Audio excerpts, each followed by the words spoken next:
Bienvenue dans Au Quotidien. Au sommaire en ce jeudi 26 juin, les candidats au brevet des collèges ont planché sur le français et les mathématiques. Le golf de Sargé-lès-Le Mans se met au vert avant le Grand Prix de la métropole du Mans.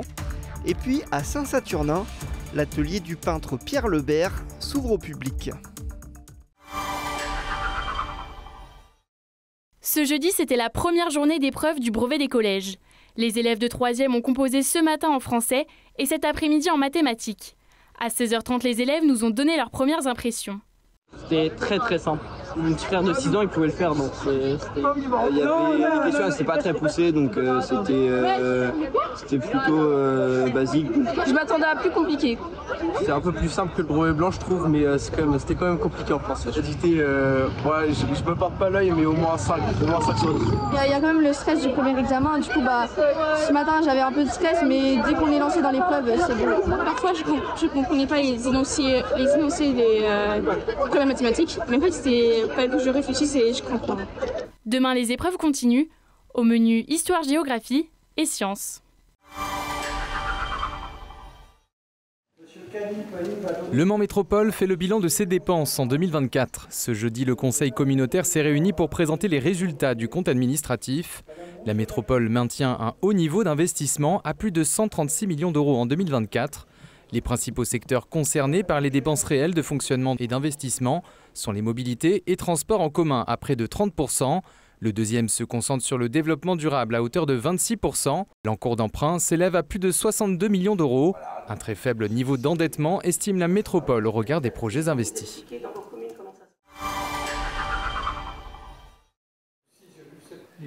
C'est au cours d'un autre conseil, le conseil municipal de ce jeudi matin, que la nouvelle est tombée. L'équipe de France de basket pourrait jouer un match à Antares en février ou mars 2026.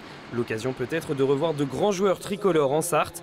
La dernière fois que les Bleus avaient foulé le parquet au Mans, c'était en 2008. Une rencontre gagnée face à l'Ukraine, disputée à guichet fermé.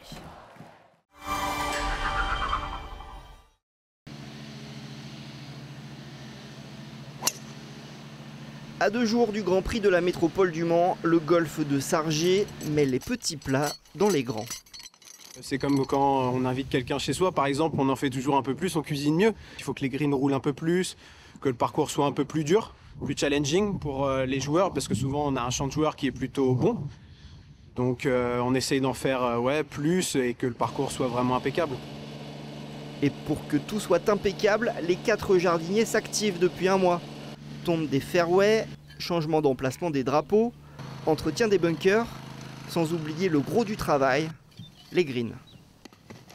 Il faut que tout soit taillé parfaitement, on a plusieurs tontes à la journée, matin et soir. Tout doit donc être parfait pour le week-end, avec un peu plus de 80 joueurs attendus. Le niveau moyen des joueurs est important. Là, on parle d'un Grand Prix, donc c'est une compétition fédérale qui va regrouper les meilleurs joueurs des Pays de Loire, y compris également de très bons joueurs qui arrivent de Paris, qui arrivent du sud de la France. Donc voilà, le niveau moyen des joueurs va être très bon. Donc il faut leur donner un parcours qui est de qualité. Une qualité de préparation qui pourrait bien faire mouche auprès des joueurs.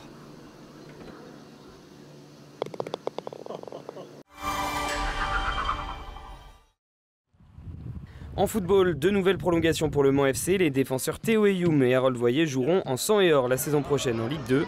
Dans l'effectif féminin, Jélissa Lemarchand, attaquante de 19 ans, arrive en provenance du Havre, équipe évoluant en première division. Et Jade Dessilap, milieu de terrain, arrive en provenance du Puy, en 3e division. La reprise de l'équipe féminine, ce sera le 22 juillet. Allez le Mans. L'économie régionale continue de se dégrader selon la note de conjoncture trimestrielle de l'INSEE. Au premier trimestre 2025, l'emploi recule encore légèrement, moins 0,1% par rapport à la fin 2024, mais moins 0,4% sur un an, avec une baisse dans le secteur privé, mais une hausse dans le secteur public. Les créations d'entreprises aussi sont en baisse et surtout les défaillances augmentent, plus 6,3% de fermeture d'entreprises par rapport au trimestre précédent. Une note plus positive pour finir, le chômage reste stable autour des 6% de la population. Les Pays de la Loire et la Bretagne sont les régions avec le plus faible taux de chômage en France. Et en ce jeudi 26 juin, on fait l'actu avec nos invités. Enfin, c'est plutôt nos invités qui font l'actu. Stéphanie Jouglet, vous êtes directrice de l'AFPA du Mans. Merci d'être avec nous sur ce plateau. Et Thierry Merdy, vous êtes secrétaire régional de la CGT pour l'AFPA. Oui, et vous êtes également formateur peintre au Mans, à l'AFPA du Mans. Les AFPA de France qui se sont mobilisés toute cette journée. 700 de vos collègues sont montés à Paris pour protéger finalement cet outil de travail, cet outil de formation, les centres de formation AFPA, car vous avez des craintes tout simplement qu'on vous coupe des budgets essentiels et qu'in fine, les AFPA ferment. Pourquoi avoir ces craintes, Stéphanie Jouglet? Oui, l'AFPA et les salariés sont dans la rue pour une crainte légitime, c'est-à-dire qu'en ce moment, on est en train de travailler sur les budgets des finances publiques au niveau de l'État et des régions. Et dans le cadre de l'État, on s'attend à une baisse importante des finances publiques sur l'accompagnement des demandeurs d'emploi, des personnes les plus fragiles. Et dans ce cadre-là, les salariés se sont mobilisés pour dire haut et fort que l'AFPA est un outil essentiel pour accompagner ces personnes-là. Des coupes qui seraient à hauteur de combien par rapport à vos budgets dans les AFPA? On ne connaît pas justement le... C'est un peu le flou artistique, c'est un gros flou artistique, oui. Vous deviez être ce 26 en CA avec le ministère du Travail et du Budget. C'est ça. Voilà, ça a été reporté, on m'avait expliqué, en octobre. Ça vous inquiète, ça, justement? Ça nous inquiète, et de plus, c'est surtout les mesures du gouvernement, donc les annonces du Premier ministre avec les économies. On ne sait pas quel ordre d'économie il veut faire sur la formation professionnelle. Sachant qu'il y a des financements d'État, mais pas seulement. Toutes les collectivités sont impactées. Enfin, en fait, ça impacte votre budget. Ça découle au fur et à mesure. C'est-à-dire que si l'État réduit, en région, ils vont réduire. Après, les partenaires vont réduire également. Donc c'est vrai qu'on subit plusieurs réductions de rentrée d'argent au fur et à mesure. C'est-à-dire que...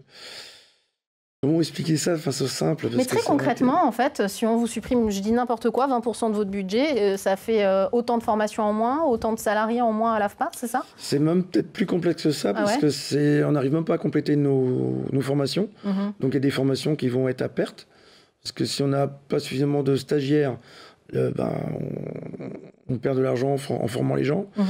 C'est le même truc. Il y a des formations qui sont financées et qui ne remplissent pas. Et des formations où on a des demandes et on n'a pas les budgets pour. Voilà, donc il n'y a pas de vase communicant entre différentes formations. D'accord, donc qu'est-ce que vous pensez justement de cette situation? Est-ce que l'État n'est pas en train de vous dire en fait il faut assainir vos comptes et puis supprimer les formations qui marchent moins, etc. Est-ce que c'est comme ça que vous entendez ce qui n'est pas tout à fait un message de l'État, mais malgré tout? Oui, on comprend que l'État doit baisser les financements dans certaines activités, bien évidemment, et c'est ce qu'on a fait depuis 5 ans en fait, puisqu'il y a eu un plan social assez important à l'AFPA il y a 5 ans, et l'AFPA du Mans a été impactée. On a fermé l'AFPA de Laval, mais depuis 5 ans, on a remonté la pente, mais on a aussi réduit les effectifs, nos formations, et malgré tout, on est plus efficient. On a développé un tiers-lieu qui s'appelle le Village des Solutions pour être travaillé avec des associations, pour se dire que ensemble, on va être plus fort pour accompagner ceux qui en ont plus besoin. Parce que derrière l'AFPA, en fait, nous, on se bat aussi pour les demandeurs d'emploi, les jeunes décrocheurs, pour accompagner tous ces publics-là. Et si on n'a pas d'argent, les publics sont toujours là. Mais, combien de gens sont formés d'ailleurs annuellement à l'AFPA du Mans? Alors, à l'AFPA de Mans, on forme 800 personnes l'an dernier. C'est beaucoup. C'est beaucoup, dans un département mais c'est beaucoup moins qu'il y a 2 ou 3 ans. Où on était à plus de 1000 personnes. Donc, vous voyez déjà, on réduit. Et sur l'accompagnement, sur la réorientation des personnes qui ont des difficultés à trouver leur chemin pour un projet de formation, mais surtout d'emploi derrière, parce que c'est bien l'emploi qu'on vise. Là, c'est pareil, on a des réductions de l'État. Ça veut dire qu'au lieu d'accompagner, je ne sais pas, 1000 personnes, demain, on va en accompagner 800. Donc c'est là-dessus aussi qu'on se mobilise à tous les étages de l'AFPA pour accompagner cette grande agence qui a 80 ans. Donc on voudrait encore vivre avec des bonnes conditions.